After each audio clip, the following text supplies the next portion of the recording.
Hello, my dear student. Myself Amit Pandey, and I welcome you all in this online classes. So today we are going to start the topic electric field in detail, and in this video we will discuss each and every properties of electric field, then electric field intensities, about the positive charge and negative charge. And in next video we will discuss about the numerical based on the concept of electric field. So let us start the topic electric field. Now see here, हमने यहाँ पर एक plus Q charge ले रखा है और that plus Q charge is a source charge. तो पहले मैं आपको डिस्कस करता हूँ what is the meaning of source charge. देखो, सोर्स चार्ज क्या होती है कि जिसके पास इनफाइनाइट नंबर ऑफ चार्जेस होते हैं और हम कह सकते हैं कि जो चार्ज प्रोवाइड करती है, तो that charge is called as source charge. तो इस सोर्स चार्ज का एक अपना फील्ड होगा, इलेक्ट्रिक फील्ड होगी, है ना। तो जैसे हमने अज्यूम कर लो कि ये जो डॉट आपको शो कर रहा है ये इस सोर्स चार्ज की इलेक्ट्रिक फील्ड है, ठीक है। अब इस इलेक्ट्रिक फील्ड के अंदर अगर हम कोई टेस्ट चार्ज रखेंगे, अब यहाँ पर बात आती है what is the meaning of test charge. तो देखो, टेस्ट चार्ज क्या होता है कि जब हम किसी भी एक बॉडी को इलेक्ट्रिक फील्ड के अंदर रखते हैं ये देखने के लिए कि उसके ऊपर कितनी फोर्स लग रही है, अगर फोर्स ऑफ अट्रैक्शन लग रहा है तो कितना लग रहा है, अगर फोर्स ऑफ रिपल्सन लग रहा है तो कितना लग रहा है। तो वैसे चार्ज को हम कहते हैं टेस्ट चार्ज, ठीक है। नाउ सी, तो जैसे ही हम इस बॉडी को हम इस रीजन के अंदर, इस इलेक्ट्रिक फील्ड के अंदर रखेंगे, तो due to of this electric field provided by the source charge, इसके ऊपर एक फोर्स एक्सपीरियंस्ड होगी। सो अब ये फोर्स आई कहाँ से, बात यहाँ पर हम ये डिस्कस कर रहे हैं कि ये जो फोर्स एक्सपीरियंस कर रहा है इधर फोर्स ऑफ अट्रैक्शन और रिपल्सन, ये फोर्स आई कहाँ से। सो ये जो फोर्स मिली है इस टेस्ट चार्ज को, it is due to of electric field. ये जो फोर्स प्रोवाइड कर रहा है ये इलेक्ट्रिक फील्ड फोर्स प्रोवाइड कर रहा है। और ये इलेक्ट्रिक फील्ड कहाँ से आई, ये एक सोर्स चार्ज से प्रोड्यूस हुई है। और ये सोर्स चार्ज इलेक्ट्रिक फील्ड कितनी प्रोड्यूस कर सकता है, इनफाइनाइट इलेक्ट्रिक फील्ड प्रोड्यूस कर सकता है। नाउ अब हम देखते हैं कि सपोज कि ये टेस्ट चार्ज की बात कर रहे हैं, तो ये टेस्ट चार्ज जो है हमने यहाँ पर पॉजिटिव टेस्ट चार्ज लिया है, और ये जो सोर्स चार्ज है ये नेगेटिव भी हो सकती है और ये पॉजिटिव भी हो सकती है, ठीक है। तो अगर लेट अस अज्यूम दैट कि हमारे पास सोर्स चार्ज भी पॉजिटिव चार्ज है और टेस्ट चार्ज भी पॉजिटिव चार्ज है, तो अगर दोनों बॉडी पॉजिटिव पॉजिटिव चार्ज होगी तो कौन सा फोर्स लगेगा, फोर्स ऑफ रिपल्सन। तो ये जो बॉडी है ये इधर मूव करेगी, ये जो मैंने एरो दिखाया है आपको, it shows the direction of force. So the force applied in both the cases will be what, will be force of repulsion, body repulsion show करेगी, ठीक है। नाउ हमने एक और केस लिया है कि इस केस में यहाँ पर देखो, इस डायग्राम में हमने जो सोर्स चार्ज है ये हमने माइनस क्यू ले रखा है, ठीक है। और ये जो टेस्ट चार्ज है हमने एज इट इज़ वही टेस्ट चार्ज रखा है। तो due to of this minus Q source charge एक इलेक्ट्रिक फील्ड बनेगी, और जैसे ही हम इसके फील्ड के अंदर एक टेस्ट चार्ज को हम पुटअप करते हैं तो इन दोनों के बीच में एक फोर्स अप्लाइड होगा और फोर्स लगेगी due to of electric field.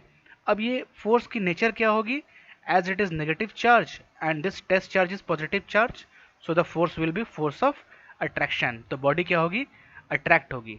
तो what is the direction, this arrow shows the direction of force. So जो डायरेक्शन लगेगी फोर्स की वो इस डायरेक्शन में लगेगी। अच्छा, एक बात और समझो कि जो भी फोर्स की डायरेक्शन होगी वही डायरेक्शन इलेक्ट्रिक फील्ड की भी होगी। अगर मैं इस केस के अंदर पूछूं कि इलेक्ट्रिक फील्ड की डायरेक्शंस क्या है इसके अंदर, तो इसमें फोर्स की डायरेक्शन क्या है, देखो इस तरफ जा रही है टुवर्ड्स दिस डायरेक्शन, तो इलेक्ट्रिक फील्ड भी हमारी इधर ही होगी। अच्छा, इस वाले केस में क्या होगी, इलेक्ट्रिक फील्ड किधर होगी, जहाँ पर फोर्स की डायरेक्शन है, और फोर्स की डायरेक्शन कहाँ पर है, इस तरफ है। So the electric field will be towards the same direction as the direction of force. So I hope आपको चीज़ें समझ में आई होगी, व्हाट इज इलेक्ट्रिक फील्ड करती क्या है, अगर टेस्ट चार्ज पे फोर्स लग रहा है तो वो due to of electric field लग रही है। नाउ अब देखो यहाँ पे एक बात और है, छोटी सी कॉन्सेप्ट है कि ये जो हम टेस्ट चार्ज जो हम लेते हैं इसकी जो मैग्नीट्यूड होती है वो बहुत ज़्यादा छोटी हम लेते हैं। क्या रीज़न है इसकी, अगर हम इसकी मैग्नीट्यूड को अगर हम छोटी ना लें तो मे बी इसकी खुद की जो फील्ड है वो मेन फील्ड को डिस्टर्ब करे। तो इसलिए हम इसकी वैल्यू को एकदम negligible value, that is 1.6 into 10 to the power -19 coulomb लेते हैं, जिससे कि इसकी जो मेन फील्ड है, मेन इलेक्ट्रिक फील्ड है, वो डिस्टर्ब ना हो। माइट भी ये ऐड हो सकती है या फिर वो रिड्यूस हो सकती है। सो हमें एज्यूम लेके चलनी है, हमें एजप्शन लेके चलनी है कि टेस्ट चार्ज ऐसी होनी चाहिए जो हमारे मेन इलेक्ट्रिक फील्ड को चेंज ना करे, डिस्टर्ब ना करे। ओके, नाउ सो सारी चीज़ें मैंने डिस्कस कर दी है यहाँ पे कि ये जो प्लस क्यू का चार्ज है वो एक सोर्स चार्ज है, और due to of this source charge हमें इलेक्ट्रिक फील्ड मिल रही है।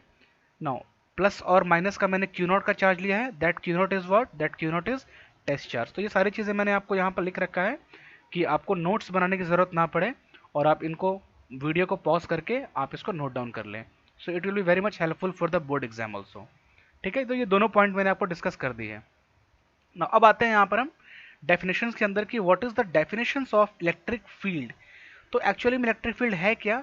It is a space surrounding electrically charge particle where a force is exerted on other each other electrically charge object. मतलब कि ये एक रीजन है, और उस रीजन के अंदर अगर हम किसी भी ऑब्जेक्ट को रखते हैं तो उसके ऊपर एक फोर्स लगेगी।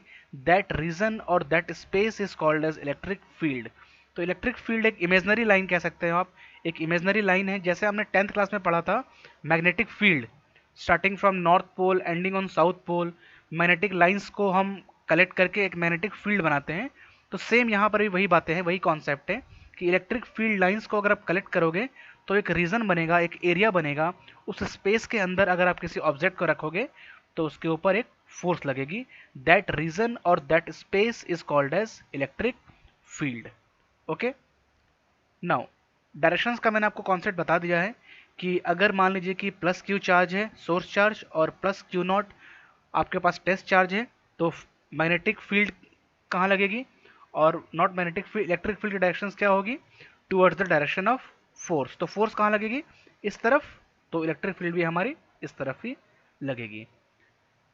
Now next properties of the electric charge is what, कि अगर बॉडी हमारी पॉजिटिव चार्ज है, if the body is positive charge then the lines will be upward, means जो लाइंस होगी, मैग्नेटिक लाइंस होगी, वो अपवर्ड और वो बाहर की तरफ आएगी।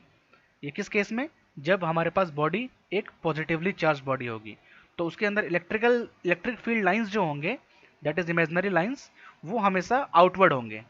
Now in case of negative charge, अगर बॉडी हमारे पास नेगेटिव चार्ज है तो उसके अंदर जो इलेक्ट्रिक फील्ड लाइंस होगी वो इनवर्ड आएंगे। तो ये याद कर लो कि पॉजिटिव के लिए आउटवर्ड बाहर की तरफ निकलती है, और नेगेटिव के लिए अंदर जाती है। ठीक है, तो ये कॉन्सेप्ट हम न्यूमेरिकल में काम आएगी। So it is only for the sake of understanding the concept for numerical problem. Now come for the concept of electric field intensity. Electric field intensity होती क्या है? We will represent this electric field intensity with a capital E, और ये एक vector quantity है। Now बात करेंगे इसके बारे में, वेक्टर क्वांटिटी कैसे है और ये हमने इसे कैसे फाइंड आउट किया। सबसे पहले डिस्कस करते हैं एक्चुअल में इलेक्ट्रिक फील्ड होती क्या है।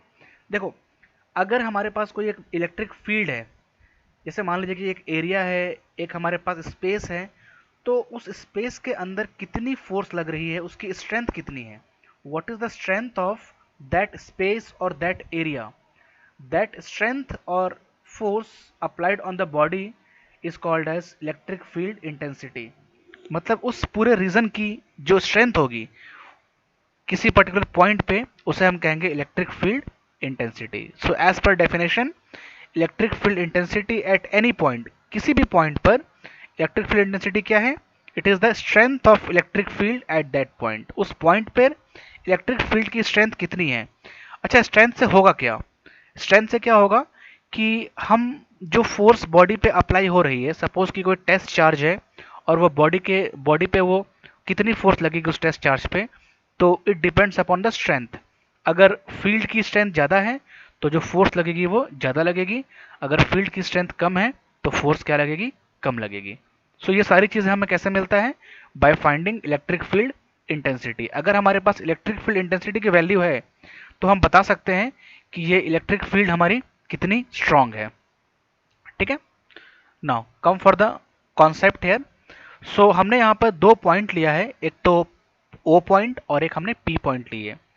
सो एक हमने चार्ज Q लिया है, कह सकते हैं कि ये जो चार्ज Q है दैट इज सोर्स चार्ज, और एक प्लस Q नॉट चार्ज लिया है, it is called as test charge. तो दो चार्ज ले लिया, जैसे हमने अभी आपको डायग्राम शो करा था सोर्स का और टेस्ट का, तो वैसा ही हमने एक सोर्स चार्ज ले लिया है Q और एक Q नॉट हमने टेस्ट चार्ज ले लिया है जो कि पॉइंट P पर है। अच्छा, दोनों के बीच में डिस्टेंस कितनी है, दैट इज R। अगर ये दोनों चार्ज पॉजिटिव चार्ज हैं तो फोर्स कौन सी लगेगी, फोर्स ऑफ रिपल्सन। तो Q नॉट चार्ज पे कितनी कौन सी फोर्स लग रही है, रिपल्सन फोर्स लग रही है, और ये किधर जाएगी, ये आउटवर्ड जाएगी। पॉजिटिव चार्ज है, मैंने आपको बताया था जो लाइंस होंगे वो क्या होंगे, आउटवर्ड होंगे। नाउ अगर इस केस में हम फोर्स निकालना चाहें तो क्या होगी, as we know that F equals to k into q not into q one upon r squared. ठीक है, सो देखो यहाँ पे जो हमारे पास फोर्स आएगी it is 1/4 pi epsilon not Q1 into q two upon r squared. ये फॉर्मूला मैंने आपको ऑलरेडी एक्सप्लेन कर रखा है लेक्चर नंबर 1 और 2 में। तो ये क्या है, 9 इंटू 10⁻9 और Q1 into q two upon r square. So what is Q1 here, Q1 हमारे पास कैपिटल Q है एंड Q2 हमारे पास Q नॉट है and distance is r square. Now so take it equation number 1। So as per definition what is electric field intensity, कितनी force लग रही है एक टेस्ट चार्ज पे, that is electric field intensity. So force per unit coulomb, कि एक coulomb पे कितनी फोर्स लग रही है, दो कूलम पे कितनी फोर्स लग रही है। So that is what, that is electric field intensity. So put the value of F in this equations, इस इक्वेशंस में हम एफ को पुट करेंगे, that is F upon q not में हम एफ की वैल्यू पुट कर रहे हैं। तो क्या आ जाएगा, देखो एफ की जगह पे ये वाली वैल्यू पुट कर दो, 1/4 pi epsilon not q into q naught upon r square. तो ये मिल जाएगा आपको 1/4 pi epsilon not q into q naught upon q not into r square, और आर कैप मैंने ले लिया है, आपको पता है कि यूनिट वेक्टर हम ऐड करते हैं, मल्टीप्लाई करते हैं, sorry. So q not and q not get cancelled here. So finally e क्या मिल जाएगा हमें, that is 1/4 pi epsilon not q into r squared into r cap. Now अगर हम बात करें एसआई यूनिट की, so what is the SI unit of electric field intensity, that is force upon charge Q naught। so force की SI unit Newton और charge की SI unit coulomb, so Newton per coulomb। and as I already told that electric field intensity is a vector quantity, it is having magnitude as well as direction। हमने starting के ही video में बात करी थी, जैसे ये video मैंने start करा था आपको एक्सप्लेन करा था कि इलेक्ट्रिक फील्ड इंटेंसिटी की डायरेक्शन क्या होगी, it is towards the direction of force. जहां पर फोर्स की डायरेक्शन होगी वहीं पर इलेक्ट्रिक फील्ड की डायरेक्शन होगी। सो अगर हम डायरेक्शन की बात कर रहे हैं so it is a vector quantity और इसकी वैल्यू तो कुछ ना कुछ तो होगी। So it is having magnitude as well as direction. Now come for its dimension, कि इसकी डायमेंशंस क्या होगी। सो अगेन डायमेंशन निकालने के लिए फॉर्मूला हमें निकालना होगा। So e is what, e is equals to f upon q not. Force का मैंने आपको बता दिया है MLT-2 और Q का मैंने लास्ट लेक्चर में ही आपको बताया है कि Q क्या होगी, charge, that is I into t, Q is equals to I into t. So I is ampere and T is time, so A into t. So finally MLT-3 A-1, it is the dimension for electric field intensity. Now अगर हम यहाँ पर इस formula के अंदर हम बात करें कि on which parameter this electric field depends, electric field किस किस चीज़ों पर डिपेंड कर रही है, तो ये जो आपको दिख रहा है 1/4 पाई एप्सिलॉन नॉट, ये तो एक कांस्टेंट क्वांटिटी है जिसकी वैल्यू 9 इंटू 10⁻9 होती है। Now can we say that the value of e is directly proportional to the magnitude of q. मतलब क्यू की वैल्यू अगर आप बढ़ाओगे तो ई की वैल्यू इंक्रीज करेगी। कॉमन सेंस के हिसाब से भी देखो कि चार्ज ज़्यादा होगी तो इलेक्ट्रिक फील्ड क्या होगी, ज़्यादा होगी। नाउ अगर हम डिस्टेंस इंक्रीज करें, मीन्स ये जो डिस्टेंस आपको दिख रहा है, see here,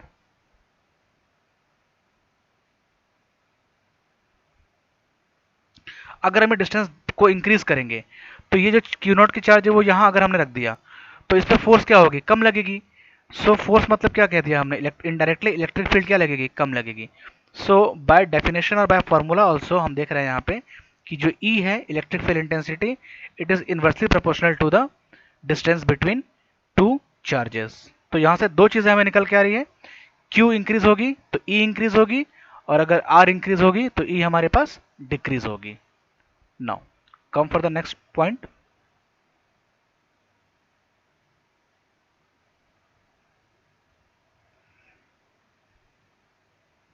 now see here, हमने एक छोटी सी वैल्यू ली है आपको दिखाने के लिए कि इलेक्ट्रिक फील्ड इंटेंसिटी कैसे निकालेंगे, उसकी मैग्नीट्यूड कैसे निकालेंगे। अगर मान लीजिए कि एक चार्ज है, एक बॉडी है, इसके ऊपर चार्ज 10⁻⁹ कूलम है। A body is given and the charge over that body is let it be 10⁻⁹ coulomb, और उसके ऊपर जो फोर्स लग रही है due to of electric field that is 10⁻⁵ Newton. तो अगर आप इनको सॉल्व करोगे तो जो इलेक्ट्रिक फील्ड होगी दैट विल बी 10,000 न्यूटन पर कूलम। मतलब इतनी कूलम की चार्ज पर अगर इतना फोर्स लगता है तो उसकी इलेक्ट्रिक फील्ड कितनी हो जाएगी, 10,000 न्यूटन पर कूलम। नाउ नेक्स्ट चीज़ है कि जो भी मैग्नीट्यूड होगा इलेक्ट्रिक फील्ड का, it is same at equal distances from the charge q. मतलब कि डायग्राम समझो, यहाँ पे मैंने डायग्राम बना रखा है।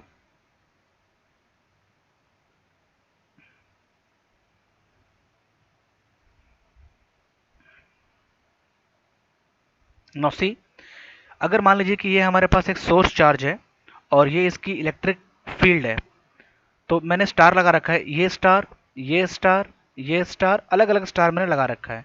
और अज्यूम कीजिए कि इस सारे स्टार की जो डिस्टेंस है इस सोर्स चार्ज से ये 1 सेंटीमीटर है। तो क्या हम कह सकते हैं क्या कि ये सारे स्टार सेम डिस्टेंस पर हैं? तो अगर ये सारे स्टार सेम डिस्टेंस पर होंगी तो इसकी इलेक्ट्रिक फील्ड की वैल्यू क्या होगी, सेम होगी, और इन पर फोर्स भी जो है सेम लगेगा अगर ये सेम नेचर के चार्जेस हैं। तो अगर ये सारे पॉजिटिव चार्ज होंगे 1 सेंटीमीटर के डिस्टेंस पे, तो इस पर जो इलेक्ट्रिक फील्ड होगी इंटेंसिटी ये भी सेम होगी, और इन पर जो फोर्स लगेगा वो भी सेम लगेगा। तो यहाँ से हमें समझ में आती है कि जो इलेक्ट्रिक फील्ड इंटेंसिटी होती है, इलेक्ट्रिक फील्ड होती है, that is spherical symmetry. Okay, now come for the next point. ये बातें मैंने आपको एक्सप्लेन कर दी है कि अगर Q को हम इंक्रीज करेंगे तो हमारी E की वैल्यू क्या होगी, इंक्रीज होगी। अभी जो मैंने वैल्यू फाइंड करा, E is equals to constant K multiplied by Q upon R square into R cap. तो ये जो पार्ट है वो तो कांस्टेंट है, अभी मैंने आपको एक्सप्लेन करी है। और ये जो पार्ट दिख रहा है आपको दैट इज वेरिएबल। तो कांस्टेंट पे कभी भी कोई पैरामीटर डिपेंड नहीं करता, वेरिएबल पे डिपेंड करेगी। तो कैसे करेगी, देखो ये न्यूमरेटर में है, तो अगर कोई चीज़ न्यूमरेटर में होगी तो डायरेक्टली प्रोपोर्शनल होगी, और अगर कोई चीज़ डिनोमिनेटर में होगी तो वो इन्वर्सली प्रोपोर्शनल होगी। तो अगर हम Q को इंक्रीज करेंगे तो E हमारी इंक्रीज करेगी, और अगर हम R को इंक्रीज करेंगे तो E हमारी डिक्रीज करेगी। ठीक है। नाउ नेक्स्ट चीज़ देखो यहाँ पे कि इन अ वेरी फर्स्ट लेक्चर मैंने आपको आज के लेक्चर में स्टार्टिंग में ही कहा था कि जो Q0 की जो वैल्यू होती है उसे हम बहुत ही छोटी वैल्यू लेके चलते हैं, क्योंकि उसकी वैल्यू क्या होती है, रीज़न क्या होती है कि जो मैग्नेटिक इलेक्ट्रिक फील्ड है वो डिस्टर्ब ना हो। उसकी वैल्यू या तो इंक्रीज हो जाती है या फिर डिक्रीज हो जाती है अगर हम Q0 की वैल्यू को बहुत ज़्यादा हाई लेके चलते हैं। तो अगर हम आइडियली बात करें तो जो E की वैल्यू होती है, E की जो एक्सप्रेशन होती है that will be limit Q0 tends to 0। इसका मतलब क्या है कि Q0 नियरली हमने 0 अज्यूम कर रखा है। अगर Q0 हमारा 0 होगा तो हम कह सकते हैं कि E जो है दैट विल बी मीन्स इसकी जो मैग्नीट्यूड है it will be equals to the magnitude of force. So we can write it as a limit Q0 tends to 0 F upon Q0। ठीक है, हमें Q0 की वैल्यू को नियरली 0 अज्यूम करनी है। ठीक है, सो आज तक का जो हमारा था इस लेक्चर के अंदर बस इतना ही था कि इसकी प्रॉपर्टीज क्या होती है, what are the properties of positive charge, what are the properties of negative charge, how we can find intensity, how we can find the SI unit. ठीक है, now come for the next topic that is electric field intensity due to system of charges. तो ये जो topic है it will be helpful for the numerical problem. आप जब numerical solve करोगे तो वहाँ पे आपको ये टॉपिक में कॉन्सेप्ट आपको यूज में आएंगी। तो देखो मैंने करा क्या है, यहाँ पे डायग्राम समझो कि मैंने एक पॉइंट चार्ज और you can consider it as a source charge मैंने ली है। ठीक है, Q1 है, Q2 है, Q3 है और Qn है। ठीक है, और ये हमारे पास P पॉइंट है जिसपे हमें निकालनी है कि इस पे इलेक्ट्रिक फील्ड कितनी लगेगी और किस डायरेक्शन में होगी। तो देखो ड्यू टू ऑफ Q2 ये पॉजिटिव है और ये भी पॉजिटिव है, तो Q2 के लिए जो इलेक्ट्रिक फील्ड कहाँ होगी, आउटवर्ड होगी। Q1 के लिए क्या होगी, again outward E1, then Q3 के लिए आउटवर्ड E2, वैसे ही Q1 के लिए आउटवर्ड En। ठीक है, हमने Q1, Q2, Q3 और Q1 की हमने इलेक्ट्रिक फील्ड निकाली है और सारे पॉजिटिव चार्ज हैं, तो पॉजिटिव की जो इलेक्ट्रिक फील्ड क्या होती है, आउटवर्ड होती है। तो Q1 का E1 इधर देखो, Q2 के लिए E2, Q3 के लिए E3, डॉट डॉट Q1 के लिए En। नाउ इसे हम लिखेंगे कैसे? So we can write this as अ,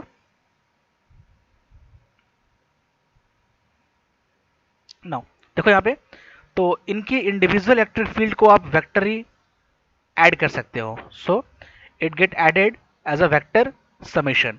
तो what is E1? So E1 will be K into Q1 upon R1 squared. अभी हमने इंडिविजुअल E की एक्सप्रेशन निकाला था, जो क्या आया था, K into capital Q divided by R square. Small q और स्मॉल q क्या हो गई थी, कैंसिल हो गई थी। सो K इंटू Q1 के लिए क्या हो जाएगा, K into Q1 upon R1 square, R1 cap लगा दो, then K into Q2 upon R2 square, then R2 cap लगा दो, dot dot K into Q1 upon Rn square, then Rn cap लगा दो। सो फाइनली क्या मिल रहा है हमें, देखो ये K तो कॉमन है, तो कॉमन निकाल के ले लो, then it is equals to Qi upon Ri square, where I is equals to 1 to n। अगर आप I1 रखोगे तो ये कितना हो जाएगा, Q1 हो जाएगा। अगर I2 रखोगे तो क्या हो जाएगा, Q2 हो जाएगा। तो जैसे जैसे आप I की वैल्यू रखोगे वैसे वैसे आपका ये वैल्यू इंक्रीज करता जाएगा। अगर मान लीजिए कि I की वैल्यू, अगर मान लीजिए हमारे पास दो चार्ज हैं, तो I कहाँ से कहाँ तक जाएगा, I 1 से लेकर 2 तक जाएगा। So it is summation. ये जो साइन दिख रहा है आपको, it is a sign of summation, मतलब हम इसको ऐड करेंगे। आप अगर I की वैल्यू को यहाँ पे पुट करते हो, तो after putting the value of I, the all value get added. ठीक है। सो स्टूडेंट, आज के लिए बस इतना ही। और जो नेक्स्ट हमारा जो क्लासेस होंगे, जो नेक्स्ट हमने जो वीडियो की बात करेंगे, उसमें मैं आपको न्यूमेरिकल एक्सप्लेन करूंगा इसी टॉपिक के ऊपर। So thank you and have a nice day.